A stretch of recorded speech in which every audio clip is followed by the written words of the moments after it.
Imaginemos un diálogo entre Jesús y algunos de los que querían ser sus discípulos. No sabemos si eso hubiera derivado en un apostolado, es decir, en ser del grupo de los más escogidos, o se hubieran quedado en el muchísimo más amplio grupo de sus seguidores.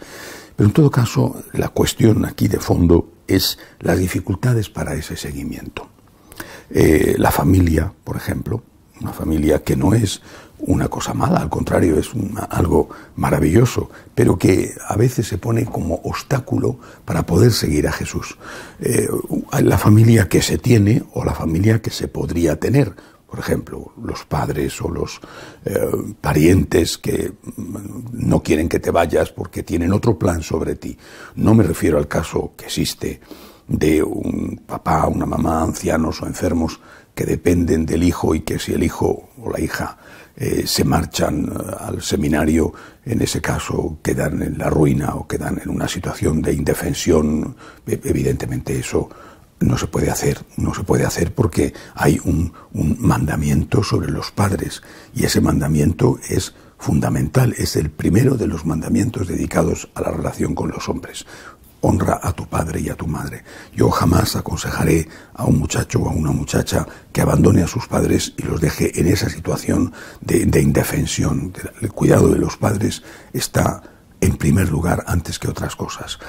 Y esa además es una señal de que Dios, para esa persona concreta, no quiere, al menos de momento, la consagración. O tiene que buscar esa consagración de otra manera. Por ejemplo, pues quizá en el sacerdocio diocesano, que después le va a permitir más ayudar a su familia que el sacerdocio en la vida religiosa. Bueno, pero hay otros casos en que esto no es así, que simplemente los padres no quieren porque no son religiosos, no son católicos practicantes, o incluso siendo católicos practicantes, tienen otro plan para el hijo, la hija, que se case, que les dé nietos, y muchas veces ese plan es un plan muy humano, pero tiene mucho de egoísta.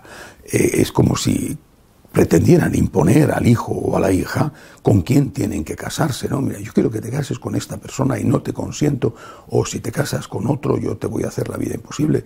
Una cosa es que los padres, por su experiencia, tengan no solo el derecho, sino también el deber de aconsejar, el deber de mostrar al hijo o a la hija los posibles riesgos de las opciones que están tomando, y no solamente la vida consagrada. Pues se enamoran de una persona que según el papá, la mamá no le interesa, es una persona que tiene un carácter difícil, aunque pueda ser guapo o guapa, es una persona que tiene una historia compleja. Bueno, entonces el papá y la mamá tienen el derecho y el deber de ayudar a su hijo, a su hija, a que abra los ojos, a que se dé cuenta.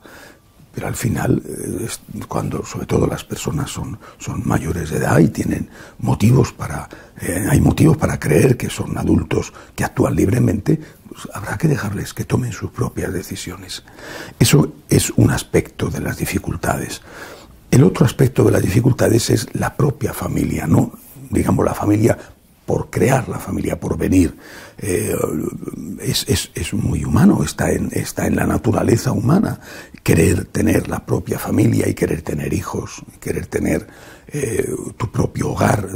Es algo que entra dentro de la genética humana.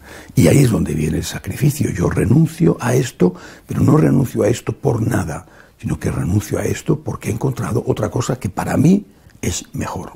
No digo que sea mejor, ese discurso a algunos les va o les puede resultar ofensivo. El camino mejor siempre es el que Dios ha escogido para cada uno.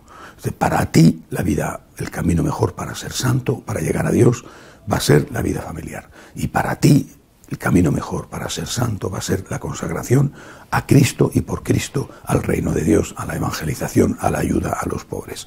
Ese motivo que es el amor al Señor, que es el que para esa persona concreta le llena completamente, y aunque lo otro le atraiga, no termina de satisfacerle, no termina de llenarle, eso es lo que mueve a esa persona a renunciar a la propia familia, digamos, posible, porque todavía obviamente no la tienes, y la tienes, ya tienes que atenderla. No puedes decir yo me quiero hacer sacerdote, pero tengo 3 hijos.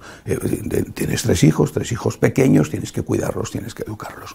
Pero aunque el Evangelio de hoy habla de estas dificultades de la familia, en realidad las dificultades generalmente no son las de la familia, son que no se escucha a Jesús, que no se tiene una relación personal con Él, que no hay una vida de oración, que no hay una vida de seguimiento con Él. Ese es el verdadero problema.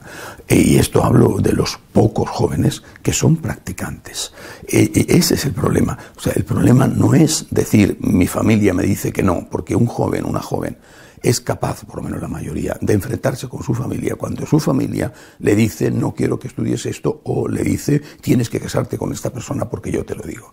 Bueno, pues la mayor parte de ellos por lo menos son capaces de decir, mira, soy un adulto, tú has tomado tus propias decisiones en la vida y yo quiero tomar las mías. Y se lo dicen con amor, y se lo dicen y lo hacen. Ese no es el problema es la incapacidad, la falta de experiencia, y a veces te da la sensación de que hasta la incapacidad para tener esa experiencia de Dios en una parte amplia de la juventud. Ese es el problema de la crisis de vocaciones. Y por lo tanto, hoy que empieza el sínodo de los obispos, donde se va a hablar sobre todo del acercamiento de los jóvenes a Cristo, a la Iglesia, pero no hay que olvidar que es primero a Cristo y luego a la Iglesia.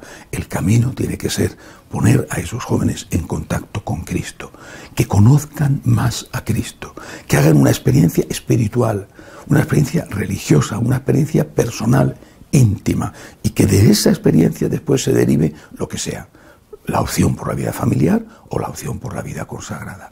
En un momento de crisis de vocaciones como el que vivimos, una crisis histórica, una crisis espantosa y además generalizada, en un momento como este, solamente el seguimiento personal con Cristo, el encuentro personal, el encuentro amistoso y después el encuentro de discipulado con Cristo puede darnos una esperanza y una salida. Que así sea.